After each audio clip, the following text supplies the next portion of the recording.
Wichita, Kansas, October 1974. A family of 4 is found dead in their home. No forced entry, no robbery. Just a note, mailed weeks later to a local newspaper, signed with a name the killer chose himself.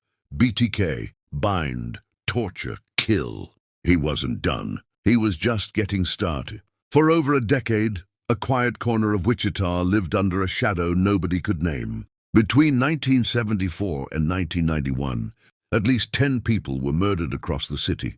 Methodical, deliberate, spaced out in ways that made no pattern easy to trace. The killer didn't strike like other serial offenders. He watched. He planned.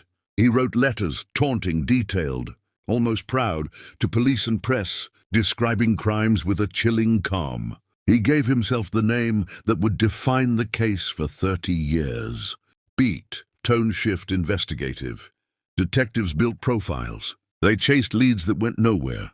Composite sketches changed with every new letter. The city grew a strange, uneasy relationship with this unseen presence, equal parts fear and obsession, because just as suddenly as the letters would arrive, they would stop.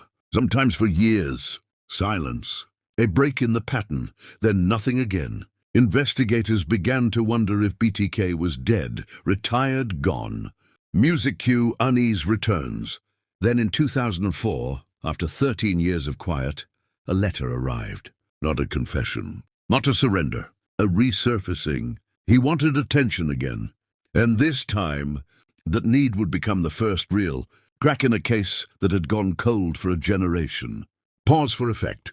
Because the man behind BTK wasn't hiding in the shadows the way everyone assumed. He was hiding in plain sight, a neighbor, a churchgoer, a face nobody would ever suspect. And he was about to make the one mistake that 30 years of silence never forced out of him, cold open, picking up the thread. 13 years of silence.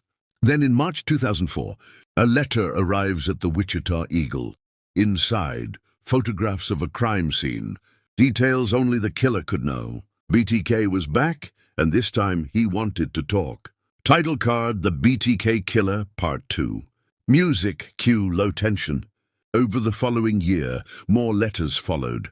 Puzzles, word games. A strange desire to be understood, even admired, for what he'd done. Investigators believed this hunger for recognition was exactly what would undo him. In one letter, BTK asked police a direct question. If he sent them a floppy disk, could it be traced back to him? The beat. Detectives lied. They said no. Pause. It could. Music cue shift, quickening pace. In February 2005, a disk arrived. Buried in its metadata was a deleted file, and inside that file a name, Dennis. A trace back to a church computer led investigators to Christ Lutheran Church in Park City, Kansas, and to its council president, Dennis Rader, a married father, a Cub Scout leader, a city compliance officer who wrote up neighbors for code violations. For 30 years, he had lived inside the community he terrorized, hiding behind an ordinary life. Beat, somber tone.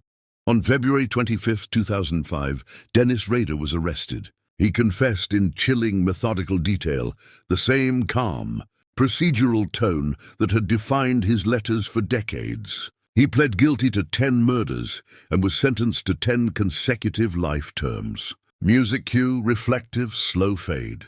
What made the BTK case so unsettling wasn't just the violence. It was the ordinariness of the man behind it. Rader didn't fit any profile investigators expected. He held a position of trust. He enforced rules.